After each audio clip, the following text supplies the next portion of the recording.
نحمده ونصلي ونسلم على سيدنا ومولانا محمد رسوله النبي الأمين المكين الحنين الكريم الرؤوف الرحيم. أما بعد فأعوذ بالله من الشيطان الرجيم. بسم الله الرحمن الرحيم.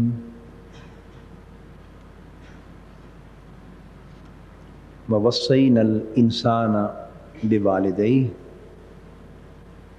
حملته أمه وهنا على وهن وفصاله في عامين. صدق الله مولانا العظيم.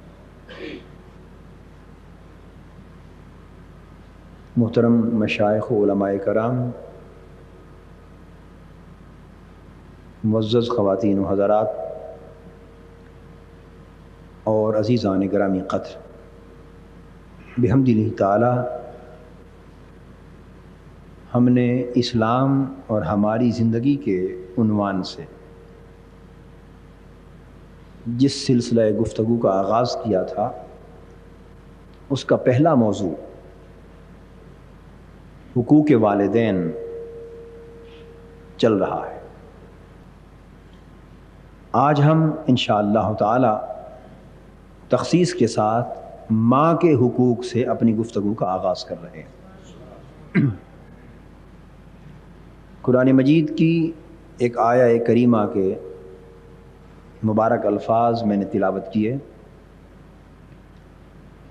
ان میں اللہ تبارک و تعالی نے ارشاد فرمایا وَوَصَّيْنَا الْإِنسَانَ بِوَالِدَيْهِ، اور ہم نے انسان کو اس کے والدین کے بارے میں بڑی تاکید فرمائی. ہم نے انسان کو اس کے والدین کے بارے میں بہت تاکید فرمائی. یہ اجمالی حکم تھا. اس کے بعد ارشاد فرمایا حملتہ امہ وہنا علی وہن. وہ پہلی اجمالی تاکید تھی، اور دوسری شق اس تاکید کی بطور خاص ماں کے لیے ہے. انسان کو متوجہ کیا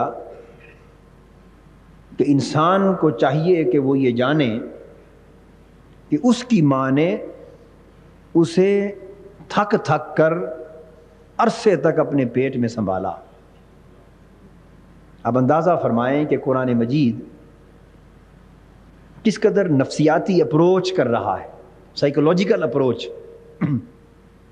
انسان کے ذہن کو، اس کی طبیعت کو اور اس کے اندر کے ضمیر کو جھنجھوڑ کر کس طرح ماں کی شفقت اور ماں کی مامتا اور بچے کی خاطر ماں نے جو تکلیف اٹھائی اس کی طرف کیسے متوجہ کر رہا ہے. حملتہ امہ وہنا علی وہن، یعنی تھک تھک کر. الفاظ محض وہنن استعمال اگر کر دیا جاتا نا، لفظ حملتہ امہ وہنا، کہ اس کی ماں نے اسے تھک کر یعنی تھکاوٹ کے ساتھ، تکلیف کے ساتھ اٹھایا، اپنے پیٹ میں اٹھایا، تو مفہوم ادا ہو جاتا. مگر قرآن مجید کا اسلوب بیان غور طلب ہے. محض نہیں فرمایا کہ حملتہ امہ وہنا، ایک بار وہنن کا لفظ نہیں آیا، فرمایا وہنن علی وہنن. علی وہنن کے ساتھ دو بار اس کو اس طریق پر دہرانا، اس کا مطلب یہ ہے کہ بار بار تھک کر. تمہیں کیا معلوم کہ وہ 9 ماہ جو اس نے تمہیں اپنے پیٹ میں سنبھالا، اس نے کتنی بار اسے تکلیف میں مبتلا کیا. وہنن علی وہنن میں اشارہ اس امر کی طرف ہے کہ اس مدت میں جو تمہاری ماں نے تمہیں اپنے پیٹ میں سنبھالا اور اٹھایا، تمہیں کیا معلوم کہ کتنی بار وہ اس باعث تکلیف میں مبتلا ہوئی اور کس کس قسم کی تکلیفیں آئیں، کتنے کتنے اس نے مصائب اور پریشانیاں اٹھائیں، صرف اس لیے کہ میرا بچہ محفوظ رہے، میرا بچہ محفوظ رہے. اب آپ دیکھیں کہ بچے کی تخلیق کا جب ماں کے پیٹ میں رحم مادر میں آغاز ہوتا ہے تو ابھی اس کا وجود بھی نہیں بنا ہوتا، اس کا وجود نہیں بنا ہوتا۔ ابتدائی چند دن نکال کر جب وہ نطفہ ہوتا ہے، نطفے سے وہ لوتھڑا سا بنتا ہے، اور بڑھتے بڑھتے پھر اس کے جسم کی تشکیل کے مرحلے آتے ہیں، اور ڈاکٹر جب اسے کنفرم کر دیتا ہے، یا لیڈی ڈاکٹر اسے کنفرم کر دیتی ہے کہ اس کے پیٹ میں بچہ ہے، آپ اندازہ کر لیں کہ اس وقت وہ ماں، اس نے ابھی وہ بچہ کیا ہے اس کو نہیں دیکھا، اس کی شکل و صورت کیسی ہوگی نہیں دیکھا، وہ بڑا ہو کر اس کا تابع فرمان بڑھے گا یا نافرمان بنے گا نہیں جانا، وہ زندہ بھی پیدا ہوگا یا خدا نخواستہ مر جائے گا نہیں جانا۔ یہ 9 مہینے کی جو تکلیفیں وہ اٹھا رہی ہے، یہ نتیجتاً اس بچے کو کس حال میں باہر لائیں گی اسے کوئی خبر نہیں،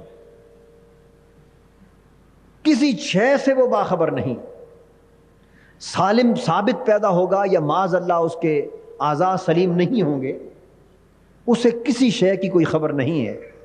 صرف اتنا بتا دیا گیا کہ ماں کو، عورت کو، کہ تیرے پیٹ میں بچہ ہے۔ اب آپ اندازہ کر لیں کہ اس لمحے سے وہ اس کی حفاظت کا کتنا خیال کرتی، اپنی جان کو بھول جاتی ہے، اس کی جان کا خیال کرنے لگتی۔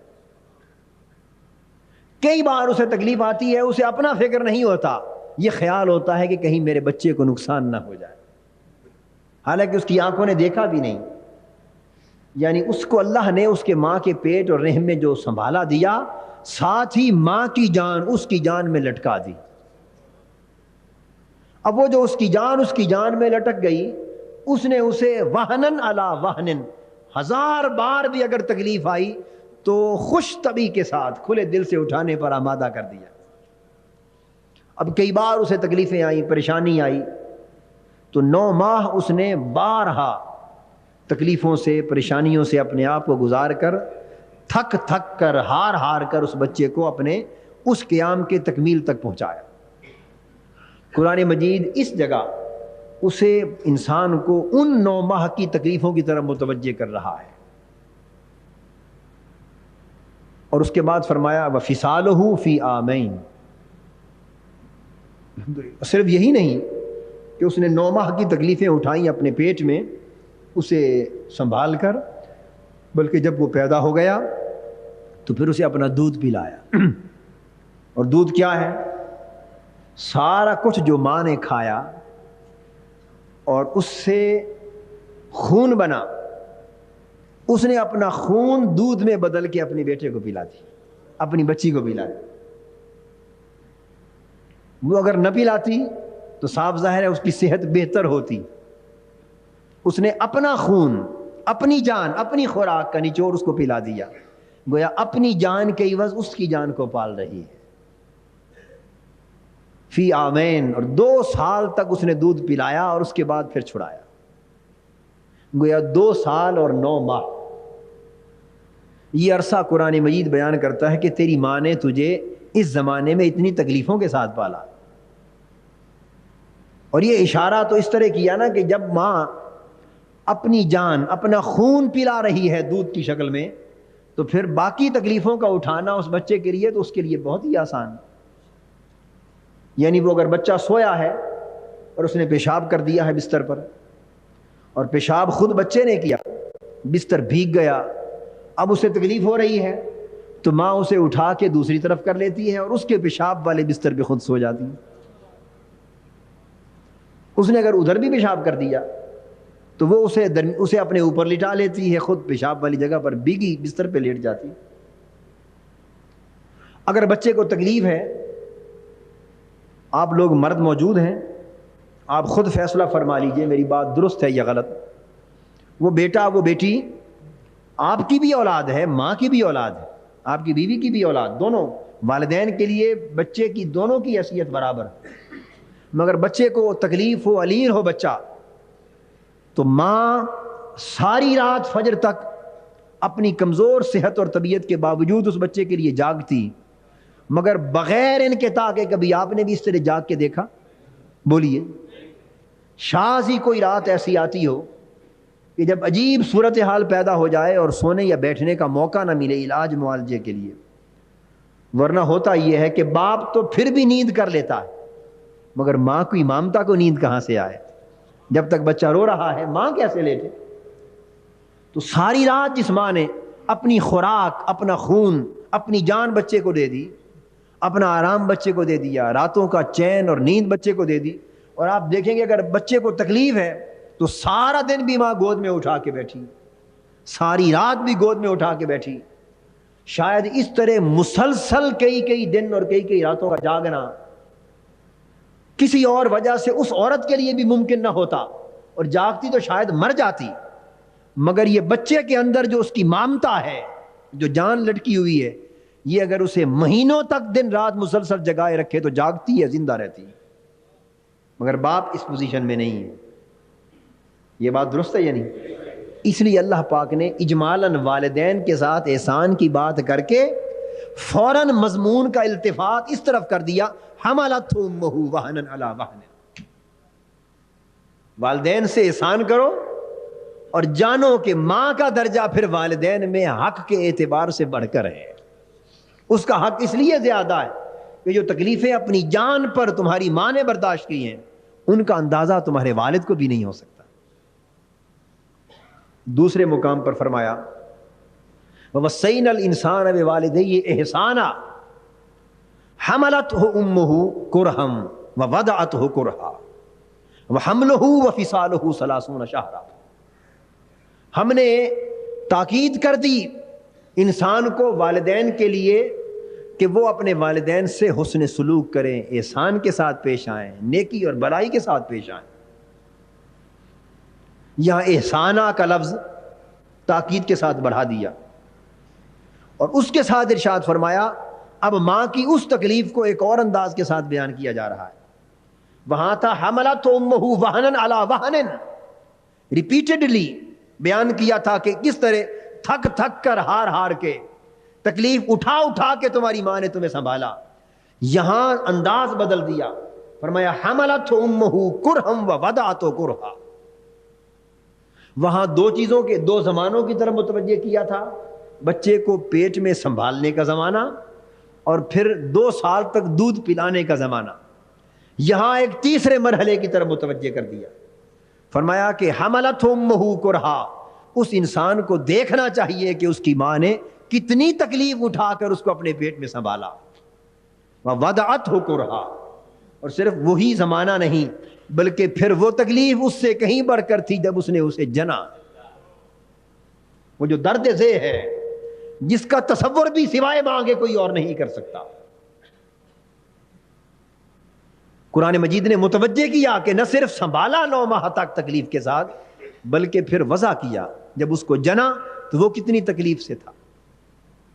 اور پھر دونوں زمانوں کو ملا کر فرمایا وَحَمْلُهُ وَفِصَالُهُ 30 شهرًا. اے ماں باپ کی قدر ناشناسی کرنے والے، ذرا دیکھ کہ یہ سنبھالنا اور اپنی جان کو دودھ کی صورت میں تیرے منہ میں ڈالنا یہ زمانہ 30 مہینوں پر مشتمل ہے. یہ قرآن کہہ رہا ہے 30 شهرًا، 30 مہینوں پر مشتمل ہے، 1-2 دنوں کی بات نہیں ہے. 30 ماہ ہے جو ماں نے اپنی جان تیرے سپرد کر دی. مامتا اس کے بعد بھی قائم رہتی ہے مگر اس ابتدائی زمانے کی طرف متوجہ کیا جا رہا ہے کہ کم سے کم اگر تو ان 30 مہینوں پر ہی نگاہ کر لے تو اس نتیجے پر پہنچے کہ ماں کا حق میں عمر بھر بھی ادا نہیں کر سکتا. یہی وجہ ہے کہ صحیح بخاری اور صحیح مسلم میں حدیث آتی متفق علیہ، قرآن مجید نے ماں کے اس حق کو جس قدر تاکید، اہتمام اور فضیلت کے ساتھ بیان فرمایا، اس کی تصریح حضور علیہ الصلوۃ والسلام نے فرمائی ایک صحابی کے سوال کے جواب میں. اس صحابی نے پوچھا یا رسول اللہ صلی اللہ علیہ وسلم، مجھ پر اللہ کے بعد، اللہ اور رسول کے بعد سب سے زیادہ حق کس کا ہے؟ ایک صحابی نے سوال کیا مجھ پر سب سے بڑھ کر کس کا حق ہے؟ آقا دو جہاں صلی اللہ علیہ وسلم نے فرمایا امک، تمہاری ماں کا. صحابی نے پوچھا یا رسول اللہ صلی اللہ علیہ وسلم ان کے ماں کے بعد کس کا حق ہے؟ حضور نے پھر فرمایا تمہاری ماں کا. عرض کیا حضور پھر اس کے بعد کس کا ہے؟ فرمایا تمہاری ماں کا. 3 بار بدل بدل کے سوال کیا، سب سے بڑھ کر حق کس کا ہے؟ فرمایا تمہاری ماں کا۔ فرمایا حضور اس کے بعد؟ فرمایا پھر تمہاری ماں کا۔ عرض کیا حضور اس کے بعد؟ فرمایا پھر تمہاری ماں کا۔ اب صحابی نے چوتھی بار پوچھا حضور پھر اس کے بعد؟ فرمایا تمہارے باپ کا، تمہارے باپ کا۔ تو 3 حق ماں کا مقدم، 3 حق مقدم کیا، ماں کا حق 3 درجے مقدم کیا، اور وجہ اس کی حملتہ کرہن ووضعتہ کرہا وحملہ وفصالہ 30 شہرا، اور چوتھے درجے میں فرمایا کہ والد کا حق ہے۔ تو اللہ اور اللہ کے رسول صلی اللہ علیہ وسلم نے ماں کے حق کو اس قدر مقدم اور مقدس قرار دیا۔ حدیث پاک میں آتا ہے، بخاری اور مسلم میں بھی ہے یہ حدیث، متفق علیہ، ایک صحابی حضور علیہ الصلوۃ والسلام کی بارگاہ اقدس میں حاضر ہوئے، عرض کیا یا رسول اللہ صلی اللہ علیہ وسلم میں جہاد پر جانا چاہتا ہوں اور آپ سے اجازت اور مشورے کے لیے حاضر ہوا ہوں، اجازت دیجیے۔ اس پر آقا نے فرمایا، یہ حدیث مختلف الفاظ کے ساتھ وارد ہوئی ہے، تو میں نے اس حدیث کو ایک روایت سے پچھلے خطاب میں بیان کر دیا تھا، آج اسے دوسری روایت کے ساتھ بیان کر رہا ہوں۔ اس پر آقا نے اس سے پوچھا کہ تیری ماں زندہ ہے؟ اس روایت کے الفاظ تھے کہ تمہارے والدین یا دونوں میں سے کوئی ایک زندہ ہے، اس میں یہ تھا۔ اس روایت میں یہ ہے، حضور علیہ السلام نے اس سے ڈائریکٹلی یہ سوال کیا کہ تمہاری ماں زندہ ہے۔ وہ شخص کس سوال کے لیے آیا تھا؟ اللہ کی راہ میں جہاد کرنا چاہتا ہے، آیا تھا جہاد کا اذن لینے، اجازت مانگنے، مشورہ طلب کرنے۔ آقا نے جواباً فرمایا کہ تمہاری ماں زندہ ہے؟ اس نے عرض کیا حضور زندہ ہے۔ فرمایا جاؤ اپنی ماں کی خدمت کرتے رہو، اللہ سے توفیق مانگو کہ تمہاری ماں کی تمہیں خدمت کی طاقت ملے، توفیق ملے، موقع ملے، اس میں تمہیں حج کا بھی ثواب ملے گا، عمرے کا بھی ملے گا، جہاد کا بھی ملے گا۔ تمہارا حج بھی اس میں ہے، عمرہ بھی اس میں ہے، جہاد بھی اس میں۔ اس نے فقط جہاد کی بات پوچھی تھی، آقا نے تینوں اجر بیان فرما دیے۔ فرمایا ماں کی خدمت کی توفیق حاصل کر، تیرا حج بھی اسی میں اجر مل جائے گا، عمرے کا حج بھی مل جائے گا، اور جہاد فی سبیل اللہ کا اجر بھی مل جائے گا۔ اس حدیث پاک اور حضور علیہ السلام کے ارشاد مبارک سے یہ پتہ چلا کہ اگر ماں باپ ضعیف اور بیمار ہوں اور ان کی صحت اس اور بڑھاپا اس امر کی اجازت نہ دے کہ ان کی جوان اولاد انہیں چھوڑ کر کوئی اور سنبھالنے والا نہ ہو، حج پر چلے جائیں یا جہاد پر چلے جائیں، تو اس سے مقدم ہے کہ وہ شخص اپنی زندگی ان کی خدمت پہ وقف کرے۔ آپ اندازہ فرما لیجیے، حضور نبی اکرم صلی اللہ تعالی علیہ وآلہ وسلم کی بارگاہ اقدس میں یہی چیز ایک اور روایت کے ساتھ بھی آئی۔ ایک شخص سوال کرتا ہے حضور میں جہاد پر جانا چاہتا ہوں، مجھے مشورہ دیجیے۔ اس روایت کے مطابق حضور علیہ السلام نے پھر اس سے پوچھا کہ تمہاری ماں زندہ ہے؟ عرض کیا حضور زندہ ہے۔ فرمایا جا ماں کے قدم پکڑ، یہی تمہیں جنت میں لے جائیں گے۔ جا ماں کے قدم پکڑ، یہ تمہیں جنت میں لے جائیں گے۔ اس انداز کے ساتھ حضور علیہ السلام، یہ بھی صحیح بخاری اور مسلم میں کتاب الادب کے اندر یہ حدیث ہے، حضور علیہ السلام نے کس کس پیرائے میں ماں کے حقوق اولاد کے اوپر منکشف فرمائے، مترشح فرمائے۔ حدیث پاک میں ہے کہ حضور علیہ السلام ایک روز ممبر پہ تشریف فرما ہے۔ کہاں؟ ممبر پہ تشریف فرما۔ اچانک ممبر پہ بیٹھے ہوئے دوران خطبہ آپ نے 3 بار بلند آواز سے آمین فرمایا۔ فرمایا آمین، پھر فرمایا آمین، پھر فرمایا آمین۔ اس کے بعد حضور علیہ السلام ارشاد فرمانے لگے کہ ابھی جبرائیل امین آئے تھے، جبرائیل امین آئے تھے، اور انہوں نے آ کے مجھے کہا کہ یا رسول اللہ صلی اللہ تعالی علیہ وآلہ وسلم، جس شخص نے اپنے والدین کو بڑھاپے میں پایا یا اپنی والدہ کو بڑھاپے میں پایا، والدین کو یا دونوں میں سے کسی ایک کو بڑھاپے میں پایا، اور پھر بھی جہنم میں گیا. قابل توجہ ہے یہ بات. یعنی تباہ و برباد ہو گیا وہ شخص جس نے والدین کو یا دونوں میں سے کسی ایک کو بڑھاپے میں پایا اور پھر بھی جہنم میں چلا گیا, خود کو بخشوا نہ سکا, وہ اللہ کی رحمت سے محروم ہو گیا. حضور آپ اس پر فرما دیجئے کہ اللہ اسے رحمت سے دور رکھے, فرما دیجئے آمین. تو میں نے اس پر آمین کہا. پہلی بار جو آمین فرمائی اس سوال کے جواب میں, اس اطلاع پر کہ جس نے والدین یا دونوں میں سے کسی ایک کو بڑھاپے میں پایا اور پھر بھی جہنم میں گیا, ان کی خدمت کر کے خود بخشوا نہ سکا, وہ اللہ کی رحمت سے ہمیشہ محروم رہے. حضور اس پر آمین فرما دیجئے تاکہ مہر تصدیق ثبت نہ ہو جائے. اگر اس کلمہ پر حضور کی طرف سے آمین ہو گئی تو اب تو اسے بدل کوئی نہیں سکتا. تو میں نے اس پر فرمایا آمین. پھر اس جبرائیل امین نے پھر دوسری بات کہی, کہا یا رسول اللہ صلی اللہ علیہ وسلم, وہ بھی بدبخت ہے اور ہلاک ہو گیا وہ شخص جس نے زندگی میں ماہ رمضان المبارک پایا اور پھر بھی اپنے گناہ بخشوا نہ سکا اور اسی حال میں مر گیا, تو وہ بھی جہنم میں گیا. اللہ اسے بھی رحمت سے دور رکھے. آپ فرما دیجئے آمین. تو میں نے دوسری بار آمین کہا.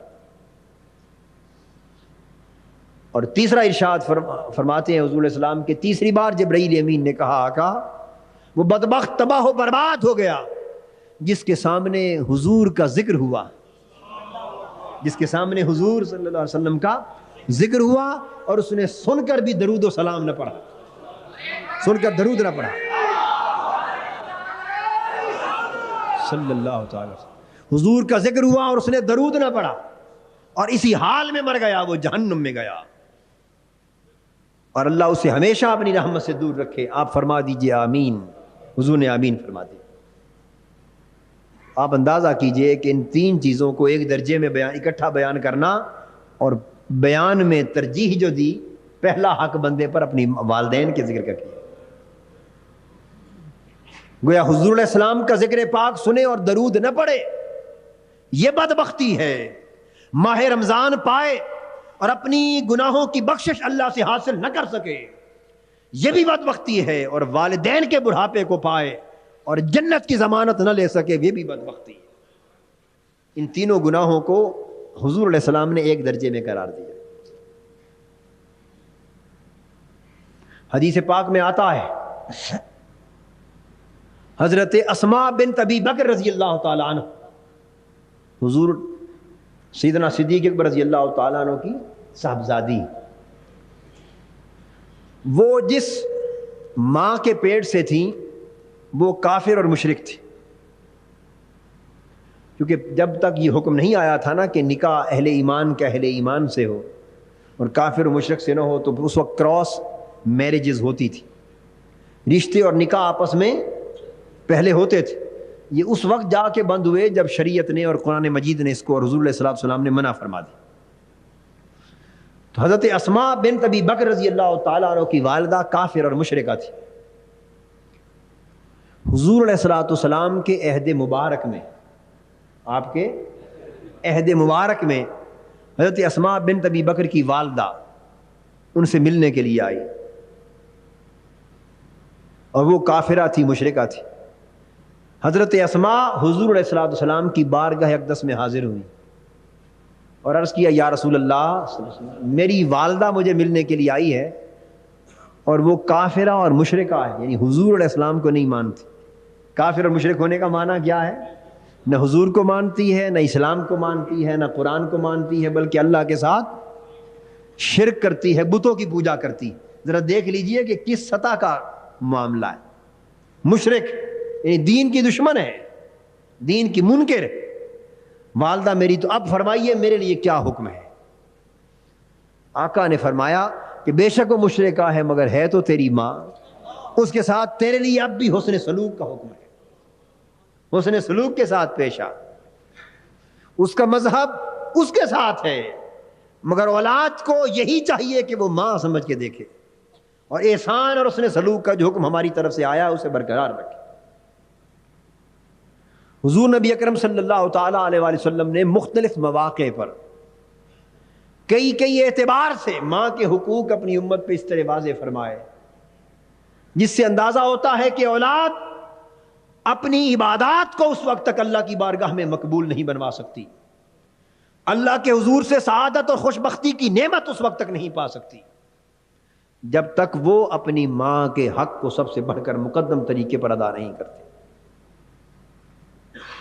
میں پچھلے خطاب کے اختتام پر جہاں بات ختم کی تھی، حضرت اویس کرنی رضی اللہ تعالیٰ عنہ کی بات ہو رہی تھی، تو آپ اندازہ فرمائیں کہ حضور علیہ الصلوۃ والسلام کی صحابیت کا وہ شرف کہ ساری کائنات کی نعمتیں اور سعادتیں اعمال صالحہ کی شکل میں، ریاضتوں اور مجاہدوں کی شکل میں، صالحیتوں اور روحانیتوں کی شکل میں، ولایت کی شکل میں، غوثیت اور قطبیت کی شکل میں، یہ سارے درجات اور برکات اگر مل جائیں تو یہ سارے درجات مل کر بھی ادنا درجے کی صحابیت کا بھی مقابلہ نہیں کر سکتے۔ یعنی ساری تاریخ اسلام کے غوث اور قطب اور ابدال اور مجدد اگر وہ سارے مل جائیں اور سیدنا غوث العظم رضی اللہ تعالیٰ عنہ ان جیسے مرتبے اور مقام ولایت رکھنے والے اولیاء اور صلحاء وہ مل جائیں تو یہ سارے مقامات ولایت کا درجہ ملا کر ایک ایسے صحابی کی صحابیت کا مقابلہ بھی نہیں کر سکتا جس نے فقط ایک لمحے کے لیے آقا کا چہرہ دیکھا، ایمان کی حالت میں کلمہ پڑھا اور غسل کر کے جسم پاک کرنے کا بھی موقع نہ ملا اور وہی شہید ہو گیا۔ آپ کو یاد ہے کہ ایک میدان میں ایک غزوہ کے دوران، جہاد کے دوران، ایک کافر اور مشرک حضور علیہ الصلوۃ والسلام کے سامنے اونٹ پر سوار ہے، سواری پر سوار ہے، حضور کے خلاف جنگ لڑ رہا ہے۔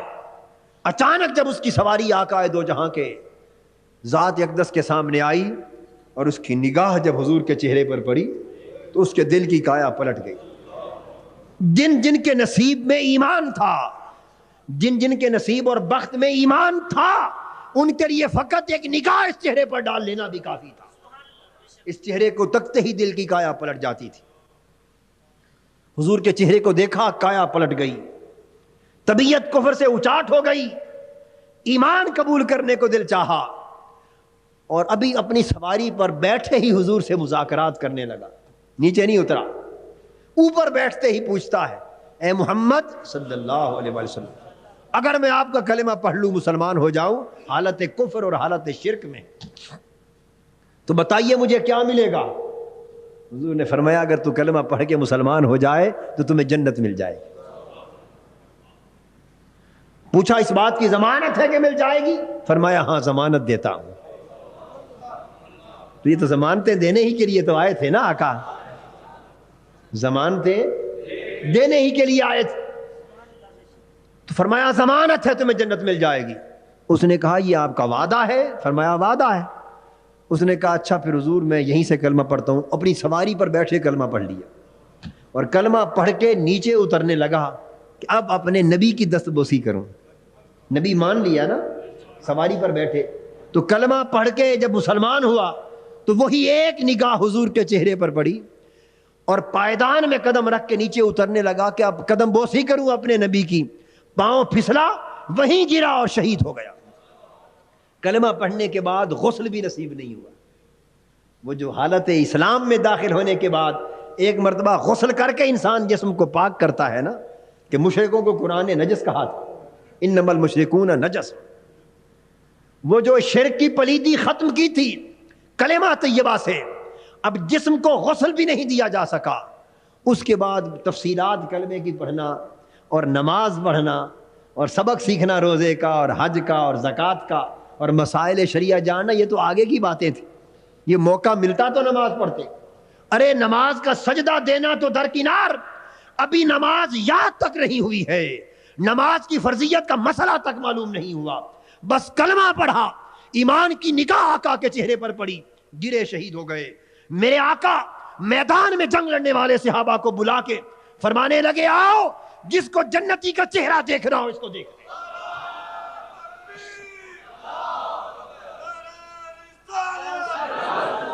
تو میں عرض کر رہا تھا کہ اس نے نماز نہ پڑھی، مگر صحابی ہو گیا تو گویا صحابیت نماز سے نہیں ملتی. اگر نمازوں سے صحابیت ملتی تو کروڑوں لوگ اس امت میں ہوئے بڑی بڑی نمازیں پڑھنے والے, وہ نمازیں پڑھ پڑھ کے صحابی بن جاتے, مگر نہیں. صحابیت روزوں سے نہیں ملتی. ہوتے تو 40 سال عمر بھر روزے رکھنے والے قائم اللیل اور صائم النہار ہوئے, مگر اس طرح صحابیت نہ ملی. جہاد عمر بھر اپنی جان اللہ کی راہ میں کھپا دینے سے صحابیت نہیں ملتی. ساری رات اللہ کے حضور کھڑے ہو کے عبادت کرنے سے صحابیت, ساری مال جائیداد اللہ کی راہ میں لٹا دینے سے, سخاوت سے صحابیت. ارے ایمان کے دائرے میں آنے کے بعد اگر ساری کائنات کے اعمال صالحہ جمع کر لیے جائیں اور یہ چاہا جائے کہ ان سارے اعمال صالحہ کے نتیجے میں معمولی سی درجے کی صحابیت مل جائے, تو اللہ فرماتا ہے نہیں, تمہاری نمازیں, تمہارے روزے, تمہارے حج, تمہارے زکوٰۃ, تمہارے اعمال صالحہ, تمہارا تقویٰ, تمہاری طہارت, زہد و ورع, صدق و اخلاص, تمہاری ریاستیں, تمہارے مجاہدے, سارے ایک طرف, مگر جو شرف میرے محبوب کے چہرے کو تکنے سے ملتا ہے وہ نہیں مل سکتا.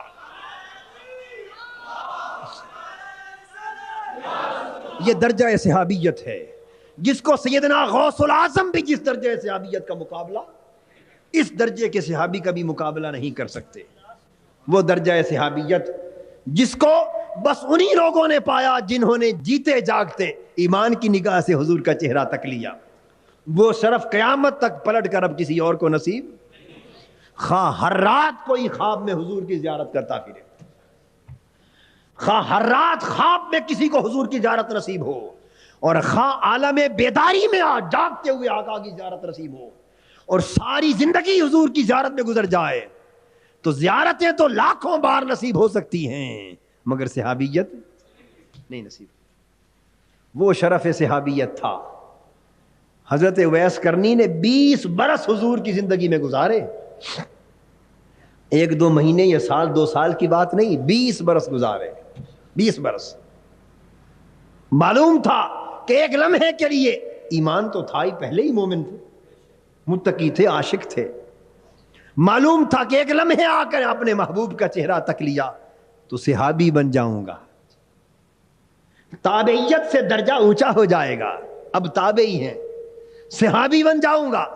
وہ صحابی کے غوث اور کتب مل کر بھی اس درجے کا مقابلہ نہ کر پائیں گے, مگر اس صحابیت کے شرف کو حاصل نہ کیا فقط اس شرف کی خاطر کہ ماں ضعیف ہے, اس کی خدمت سے دور نہ گئے, ماں کی خدمت کو جاری رکھا. یہ آقا دو جہاں کا حکم تھا, یہ حضور کا حکم تھا. باوجود اس کے کہ شرف صحابیت سے محروم رہے اور ماں کی خدمت میں محو رہے, ماں کی خدمت میں محو رہے. اور پھر ہمارے جیسا کوئی کور ذوق ہو اور کوتا فہم ہو اور کم سمجھ رکھنے والا ہو تو وہ یہ سن کر جو میں نے پچھلی بار بیان کیا کہ والدہ کی اجازت سے ایک بار مدینہ طیبہ گئے بھی, یار کا مکھڑا تک کام. ارے سوچو, عاشق اویس کرنی جیسا, عاشق اویس کرنی جیسا, اور یار کا مکھڑا تکنے کے لیے شہر مدینہ پہنچے. چند لمحے رکنے سے میسر بھی آ سکتا ہو دیدار, مگر چونکہ ماں کا حکم تھا کہ گھر میں نہ ملے تو پلٹ آنا, انتظار نہ کرنا, تو پیغام چھوڑ کے آ گئے محبوب کے نام کہ میرے آقا آئے تو بتانا حضور آپ کا غلام اویس آیا تھا. آپ نہ تھے, ماں کی اجازت نہ تھی کہ انتظار کر لو, پلٹ کے جا رہا. یہ شرف اویس کرنی نے پایا تو آنکھیں چار نہیں ہوئیں, ظاہری دیدار نہیں ہوا, ایک دوسرے کی صحبت نہیں ملی, حضور کی صحبت نہیں ملی, مگر آقا ہے کہ اس تکنے والوں کی مجلس میں نہ تکنے والے کے شرف بیان کر رہے ہیں. ہر وقت صحبت میں رہنے والوں کے سامنے وہ جسے صحبت نہیں ملی اس کی فضیلتیں بیان کر رہے ہیں اور بتا رہے ہیں کہ میرے اویس کی علامت یہ ہے. میرے اویس کی علامت, اس سے دوستو یہ بھی پتا چلا کہ نگاہ یار وہ ظاہری صحبت کی محتاج نہیں ہے, دیکھا نبی ہو تو جانتے ہیں کہ علامتیں کیا ہیں. میرے اویس کی علامت یہ ہے, اس طرح ہاتھ پر داغ ہے, ایسا دیوانہ ہے, اس کی دعا سے میری امت کے لاکھوں افراد کی بخشش اور شفاعت ہوگی. صحابہ کرام نے جب ماں کی خدمت میں رہنے والے اویس اور اس خدمت کے باعث حضور کی صحابیت سے محروم رہنے والے اویس کا شرف و فضیلت کا بیان سنا، اشتیاق پیدا ہوا کہ کاش ہم بھی جا کے اس اویس کا دیدار کریں۔ حضرت عمر اور سیدنا علی شیر خدا رضی اللہ تعالیٰ عنہ دونوں نے خواہش ظاہر کی، حضور کیا ہماری نگاہیں آپ کے اویس کو دیکھ سکیں گی؟ فرمایا ہاں عمر و علی تم دیکھو گے۔ سیدنا فاروق اعظم کے زمانہ خلافت آ گیا، حج کا موقع ہے، اور پھر آگے یمن کی طرف بھی گئے، وہاں اجتماع جو لوگوں کا آیا ہوا تھا، سیدنا فاروق اعظم رضی اللہ تعالیٰ عنہ جو جلیل القدر صحابی ہیں، اکابرین امت میں سے، اکابرین صحابہ میں سے، ساری دنیا اطراف و اکناف عالم سے آئی ہے، حضرت عمر اور علی اکٹھے بیٹھے ہیں، اور ہر آنے والے وفد سے حضرت عمر پوچھتے ہیں کہ تم کہاں سے آئے ہو؟ جو وفد کہہ دیتا یمن سے آئے ہیں، وہ پوچھتے کہ تم میں اویس ہے؟ وہ کہتے نہیں اویس تو کوئی نہیں ہم۔ پھر پوچھتے بھئی تم میں کوئی اویس ہے؟ وہ کہتے اویس تو کوئی نہیں۔ دوسرے وفد سے پوچھے بھئی تم نے کوئی اویس ہے؟ جب دیکھ لیا کہ ان میں کوئی اویس نامی نہیں، ذہن میں تو یہی ہوگا نا کہ اویس ہے، حج پر آتا ہوگا، ہر سال حج کرتا ہوگا، مگر نہیں۔ پھر اس کے بعد پوچھا کہ اچھا یہ بتاؤ کہ تم اس کسی اویس کو جانتے ہو جو کرن میں رہتا ہے؟ اب لوگوں کا دھیان بھی اس طرف نہیں جاتا، جسے عمر فاروق پوچھ رہا ہے رضی اللہ تعالیٰ عنہ، عمر فاروق جس کی نسبت پوچھ رہے ہیں، ان کا خیال ہوگا کہ بڑا عالم فاضل ہوگا، کیونکہ بڑا نامور متقی پرہیزگار عالم ہوگا، عاقل ہوگا، کوئی بڑا دانشمند ہوگا۔ مگر وہ تو جس اویس کو جانتے تھے وہ تو گرد آلود اس کے بال ہیں، پھٹے پرانے کپڑے ہیں، وہ تو گلیوں سے گزرتا ہے، لوگ اسے دیوانہ دیوانہ، پاگل پاگل کہتے ہیں، اسے پتھر مارتے ہیں۔ وہ تو اس دیوانے اویس کو جانتے تھے جو عشق یار میں دیوانگی کی حدوں کو چھو رہا تھا۔ تو جس کسی سے پوچھتے وہ کہتے جی اویس تو ہم کسی کو نہیں جانتے۔ پھر جب آپ نے علامت بیان کی، کہنے لگے ہاں اس علامت کا ایک پاگل سا رہتا ہے، اس کا نام اویس۔ ہم نے اس لیے نہیں بتایا کہ عمر کو کیا سروکار اس سے، ہائے ہائے، امیر المومنین کو کیا کام اس دیوانے اویس سے۔ فرمایا یہ فرزانے اسی دیوانے کو دیکھنے آئے ہیں، ہم اسی دیوانے کو تکنا چاہتے ہیں۔ جب اس کی خبر لے لی، حضرت عمر اور حضرت علی شیر خدا رضی اللہ تعالیٰ عنہ دونوں چل پڑے یمن میں، کرن کے علاقے میں، اور جا کے لوگ جسے دیوانہ سمجھ کر پتھر مارتے ہیں، عمر و علی اس کی زیارت کے لیے گلی کوچے پھرتے ہیں، تلاش کرتے کرتے باہر جا پہنچے۔ پوچھا بھائی ہم نے اویس کو ملنا ہے، کہنے لگے آپ نے اویس کو کیا دیکھنا ہے، وہ تو پاگل ہے، اگر ہنسنے لگے تو ہنستا ہی چلا جاتا ہے، رونے پہ آ جائے تو روتا چلا جاتا ہے، تم نے اس اویس سے کیا کرنا ہے؟ وہ چلے گئے، جا کے پوچھا حضرت اویس باہر کھڑے ہیں۔ کیسے کھڑے؟ نماز پڑھ رہے ہیں اور بھیڑیے ان کی بکریوں کا پہرا دے رہے ہیں، بھیڑیے بکریوں کا پہرا دے رہے ہیں، خود نماز پڑھ رہے ہیں۔ یہ تو پہلا نظارہ تھا۔ جب فارغ ہوئے یہ دونوں ملے تو اپنا تعارف کرایا، انہوں نے پوچھا میرے حضور نے جو میرے لیے تحفہ بھیجا ہے وہ تو دے دو۔ آپ نے کیا کیا تھا معلوم ہے وہ تحفہ کیا تھا؟ جب حضور نے فرمایا نا عمر اور علی رضی اللہ تعالیٰ عنہما کہ تم میرے اویس سے ملو گے، تو ساتھ اپنا جبہ دے دیا، فرمایا جب ملو تو میرا جبہ جا کے اویس کو دے دینا۔ انہوں نے جبہ پیش کر دیا حضور علیہ الصلوۃ والسلام کا۔ یہ مختلف باتیں پوچھتے اور اویس ہر بات سے اپنے موضوع کو پھیر پھیر کے صرف یار کی بات پوچھتے، یہ موضوع کو اور طرف لے جاتے، وہ محبوب کو یار، وہ موضوع کو یار کی طرف لے جاتے۔ کوئی میرے آقا کی بات سناؤ، کوئی حضور کی مجلس کی بات سناؤ، کوئی بتاؤ وہ باتیں کس طرح کرتے تھے، وہ اٹھتے بیٹھتے کس طرح تھے، ہائے وہ چلتے پھرتے کس طرح تھے، تم انہیں کیسے دیکھتے تھے، ان کے ساتھ کیسے رہتے تھے، ان کا ملاپ کیسا تھا، وہ مسکراتے کیسے تھے۔ وہ یار تھا، دیوانہ تھا محبوب کا، وہ حضور کی ادائیں پوچھتا رہا۔ اور بات یہاں جا کے ختم ہوئی، ان کی حیرت کی انتہا نہ رہی کہ جانتے ہوئے کہ یہ حضور کے صحابی ہیں، اویس نے سوال کر دیا حضرت عمر اور حضرت علی سے کہ تم نے میرے حضور کو دیکھا ہے؟ ہائے ہائے ہائے دوستو، یہ سوال، ان سوالوں کی قدر و قیمت کیا ہے یہ تو اہل محبت ہی جانتے ہیں۔ ہم تو روکھے لوگ ہیں، کیا جانیں، ہم تو روکھے لوگ ہیں، محبت کی چاشنی سے آگاہ نہیں، محبت کی حلاوت سے آگاہ نہیں، ہمیں کیا خبر کہ یہ بھی پوچھنے کی نوبت آتی۔ ہر وقت پاس رہنے والوں سے یہ بھی پوچھا جا سکتا ہے کہ تم نے میرے یار کا مکھڑا دیکھا ہے؟ وہ فرمانے لگے کہ ہم تو حضور کے ساتھ زندگی بھر رہے ہیں، تم پوچھتے ہو کہ دیکھا ہے، لیکن اویس تو اپنی نگاہ سے دیکھنا پوچھ رہے تھے نا، اپنی نگاہ کا دیکھنا پوچھ رہے تھے۔ فرمایا ہاں دیکھا ہے، ہم وقت حضر سفر میں حضور کے ساتھ رہے۔ اویس فرمانے لگے عمر اور علی رضی اللہ تعالیٰ عنہما، تم نے جو کچھ دیکھا وہ تو میرے محبوب کا سایہ تھا، ہائے ہائے، اصل حقیقت تو دیکھی نہیں۔ جو کچھ تم نے دیکھا وہ تو میرے محبوب کا سایہ تھا، اصل محبوب وہ محبت کرنے والا بھلا کسے دیکھنے دیتا ہے؟ اس نے اپنا محبوب کسی کو دیکھنے ہی نہیں دیا، اس کو ذرے پس پردہ رکھا ہے۔ یہ تو پیکر سائے کا تھا، یہ اس کا ایک پرتو تھا، اس کی حقیقت کا ایک حال تھا جو تم نے دیکھا۔ تو دوستوں میں عرض یہ کر رہا تھا کہ عشق و محبت کا یہ عالم، درجے اور رتبے کا یہ عالم، مگر باوجود یہ ساری باتوں کے اس راز کو جانتے ہیں کہ ماں کی خدمت پھر ہر شے سے بڑھ کر ہے، اس کو چھوڑ کے اس بارگاہ میں نہیں گئے۔ اور اس پر حضور علیہ السلام بھی خوش ہیں، صحابہ بھی خوش ہیں۔ حاضرین محترم، ہم دیکھتے ہیں بہت سے ایسے لوگ جو نمازوں میں کمی نہیں کرتے، روزے حج زکوٰۃ عبادات میں کمی نہیں کرتے، مگر ماں کی خدمت میں تساہل برتتے ہیں۔ حضور علیہ السلام نے اس لیے فرمایا جنت و تحت اقدام امہاتکم، تمہاری جنت تمہاری ماؤں کے قدموں کے نیچے ہے۔ ساری عبادتیں اپنی جگہ بجا، مگر یہ ساری عبادتیں مل کر بھی ماں کی خدمت کا بدل نہیں بن سکتی۔ ماں کی خدمت کا شرف بہر طور مقدم ہے، اس حق کو نظر انداز نہیں کیا جا سکتا۔